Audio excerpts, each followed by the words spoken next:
Сайн бацгаана уу, Туяа байна. За өнөөдөр би та бүхэндээ Монголд ганцхан ширхэг байгаа супер тоноглолтой гүний уурхай хүний аим авардаг супер машиныг танилцуулах гэж байна. Энэ бол Монголд ганцхан байгаа.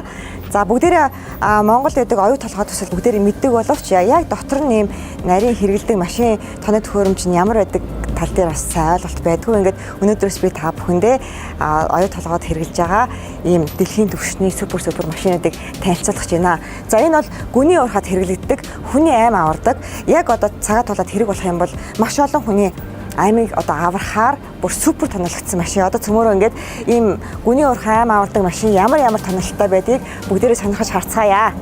За гүний уурхайд ямар нэгэн осол гарахад хамгийн түрүүнд агааргүй болоод хүн одоо амьсгалах аргагүй болт юм. Тэгэхээр энэ машин байгаа тохиолдолд амьсгалах орчингүй тохиолдолд энэ машин дотор амьсгалах бүрэн боломжтой. Гаднаас ямар ч агаар оруулахгүй битүүмжлээд дотроо ингээд бүрэн амьсгалах боломжтой болт юм байна. Энэ хамгийн гол онцлог нь. За ингээд дотгошоо ороод өөр ямар тоноглоод байгааг цөмөрө харцгаая.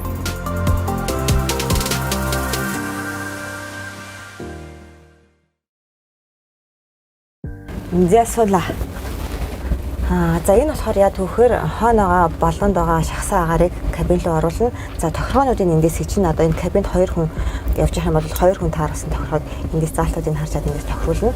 За энэ агаарыг оруулахад маш их чанга дуу чимээ гардаг учраас энэ кабинд сууж байгаа хүмүүс ийшээ суухдаа заавал ийм чихвч юм уу эсвэл чихний бүлээс зүйд сууд юм байна. За энд болохоор яадаг төхөөрөмж вэ гэхээр гадна байгаа агаарт хэр зэрэг хортой бодисод байна уу гэдгийг одоо хэмжиж гаргадаг. За энд байгаа энэ тоноглоод бүгдээрээ энэ Driver гэх компанийн Pause гэх брендийн машин дээр энэ Driver бүтэн юм тоноглол хийсэн юм одоо тусгай зориултын машин байна. За энэ яадаг дэлгэцээ гэхээр гүний уурхайд босол гарлаа гэхэд гүний уурхайд ажиллаж байгаа бүх хүмүүсийн мэдээллийг байршилтаар гаргаж ирнэ. Тэгэхээр яг энэ дэлгэцэн дээр байгаа байршлын дагуу очоод аваад явах юм байна. За энд юу байна вэ гэхээр кабин дотор байгаа гаргалтыг хэмждэг төхөөрөмж. За хамгийн гол зүйл нь одоо энэ битүүмж бас маш сайтай.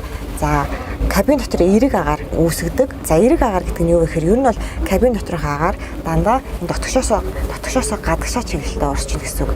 Гаднаас ямар нэгэн хортой агаар урсаж орж ирэхгүй дандаа агаар урсгал бол дотроосоо гадагшаа чиглэлтэй байна. Тэрийг хяндаг төхөөрөмж нь энд. Тэгээд энэ хаалганы битүүмж бол маш сайтай. Ямар нэгэн одоо хортой утааг маш оруулж ирэхгүй.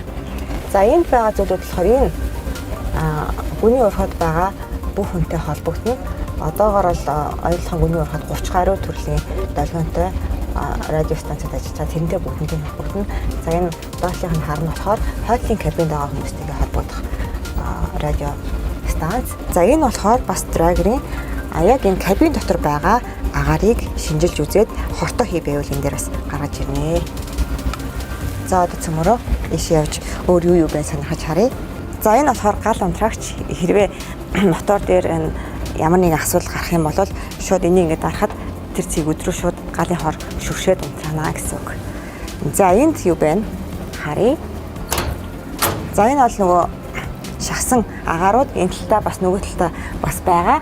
Нийтдээ 8 болон нийтдээ 8 хүн энэ машинд ингээ явхад 6 цаг 8 хүнийг бүтэн ингээ амьсгалах агаараар хангах боломжтой. Яг энэ бол хүчил төрөгч биш нөгөө нэг энгийн агаарыг шахчихсан зөвхөн хүмүүсийн ингээ амьсгалдаг агаар гэсэн үг. За эндээ галын хорнууд дээр нэмэлт гэрлүүд байна. Харин тэр дээр байгаа нь болохоор дулаан мэдрэгч камер, урдаа болон хойдолтой 2 камертай. За татгшаа ороод харъя.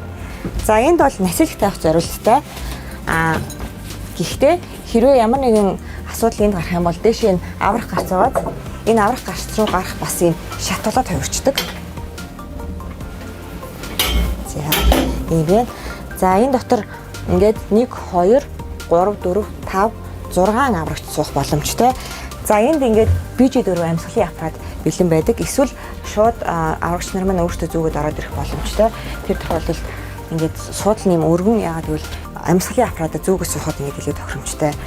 За энд юу вэ гэхээр нөгөө нэг гаднаас агаар оруулахгүй учраас дотроо энэ нөгөө шахсан агаараа оруулж ирдэг. За яг энэ хүний тоогоор нь хэрвээ 1 хүн байх юм бол ийм хэмжээтэйгээд нийтдээ 7 хүн одоо энэ насилх дээр байх юм бол нийтдээ 7 хүн кабинд явах боломжтой. Тэгээд энэ хүмүүст зориулсан агаараа яг энэ заалтынхын дагуу нөгөө тохируулж боломжтой. Агаар наашаа оруулахаар нэлийн чимээтэй учраас энд бэлэн чихний бүглөөс байна. За энд байгаа зүйл бол бас холбооны хэрэгсэл гүний уурхад байгаа хүмүүстэйгээ холбогдно. Эсвэл уртлын кабинтай байгаа хүмүүстэйгээ холбогдох боломжтой юм холбооны хэрэгслүүд байна. За энд байгаа зүйл бол ямар учиртай хэрэг машин дотор ингээд битүү орчинд 7-8 хүн амьсгалахаар маш их чий гарна. Мэдээж гүний уурхад ямар асуудал гарахаар дотор ажиллаж байгаа хүмүүс орж ирэхээр биеийн хөлөрсөн ч юм маш их чихтэй. Тэгэхээр чигийг гадагшуул, чийг нь зохицуулах үйлчлэгээтэй. За дээрэс нь нэмэлт CO2-ыг гадагшлуулж шахаж гаргадаг мэдрэгчүүд бас тэнд байна. За кабин дотор үүсэж байгаа энэ одоо арын кабинд үүсэж байгаа агаарын чанарыг хэмждэг хэмжигч нь энэ одоо ямар нэгэн хортой агаар хий үүсэж ийнэ гэдгийг энэгээр хэмжих боломжтой. За энд болохоор юу гэхээр урд болон артлын дулаан мэдрэгчтэй камер байна. Одоо ямар нэг ослол гарлаа хэд чинь одоо харанхуй орчин үүсэх магадлал маш өндөртэй учраас хүмүүсийг нөгөө шиг дулаанаар нь мэдрээд байрчин тогтоогоод олчих бүрэн боломжтой юм байна. Тэнд байгаа тэр дөрвөн дэлгэц бол гадна агаарын чанарыг хэмжигч, гадаа агаарт ямар нэгэн одоо хортой бодис байна уугүй юу гэдгийг хэмжин одоо дээр нь ямар бодис илрүүлдэг нь бичсэн байна. За энэ улаан цүнхтэй зүйл бол дотор нь дандаа анхны тусламж үзүүлэх эмнэлгийн ийм хэрэгслүүд байгаа. Сонирхож харах уу? Аюу том цүнхтэй байгааз.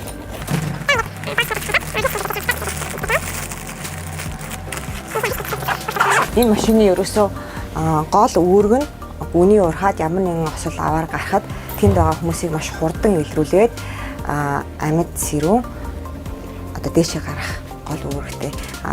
Хамгийн одоо гүний уурхаад асуудал болдог зүйл бол агаар учраас энэ машин ингээ агааржуулалтын бүрэн системтэй гэдгээрээ илүү онцлог юм байна. За одоо гараад машинаа тойроод дахиад харъя. За энд болохоор хоотлын кабин маань энэ дотор маш олон юм цахилгаан хэрэгслүүд ажиллаж байгаа учраас тусгай цэнэглэгчтэй урд кабинасаа тустай. Энд нөгөө AdBlue гэдэг мотороос гарч байгаа одоо нөгөө дутуу шатсан төршийг бүрэн шатаадаг. Тэгэхээр одоо гүний уурхад мэдээж орж ажиллах машин учраас илүү хортой увтаа бас ялруулахгүй гэсэн үг. Хол удаа ялруулалтыг одоо эрс багасгадаг. За энд болохоор шахсан агаарууд байна. Нөгөө талдаа бас байсан. Нийтдээ 8 хүнийг 6 цаг амьсгалах агаараар хангах бүрэн боломжтой. За одоо кабин руу орж харъя. Энэ машин маань гидростатиктай доош хөдөлгөөртэй машин. За мост нэрээ заавал дарж иж ажилладаг. За хурдны хувьд болохоор ерөөсөө 2 төрлийн хурдтай. Туулай болон ясналхий. Ясналхий дээр тавих юм бол 10 км/цагийн хурдтай. Туулай дээр тавих юм бол 20 км/цагийн хурдтай. Гүний уурхаад угаасаа явах хамгийн дээд хурд нь 20 км/цагийн хурдтай байдаг учраас ийм одоо удаа явдаг машин гэсэн үг. Машины маань хөлгөөр өөрөө 2.5 хэрнээсээ 7 тонны жинтэй ийм хүнд машин байна. За энд юу харагдаж байна гэхээр энэ дэлгэцэн дээр урд камер, хойд камер харагдаж байна. Нөгөө дулаан мэдрэгчтэй камерууд, энэ болохоор ухрын камер. За энд болохоор артлын одоо кабинд байгаа хүмүүсээ багийн гишүүдэд бүгдийг харах боломжтой юм байна. За энэ дэлгэц бол энэ машинтай холбоотой мэдээлэлүүд гарч ирнэ. Хэрэв ямар нэгэн алдаа ч юм уу одоо гэмт харах юм бол энэ дэлгэцэн дээр бүгдээрээ гарч ирнэ гэсэн үг. За энд air conditioner урд болон хойд кабиныхаа хаалийн тархимд air conditioner удирдлага байхгүй зөвхөн урдаасаа энэ жолооч байна air conditioner ажилладаг. За одоо бууга цэгмөрөө энэ кабиныг сөхөж үзье. За машинда засвар үйлчлэгээ хийхдээ кабина ингээд дэше өргөж байгаа засвар үйлчлэгээ хийх юм. Энийг заавал ингээд өргөжж дотор байгаа эд ангиуд нь харагдах юм байна.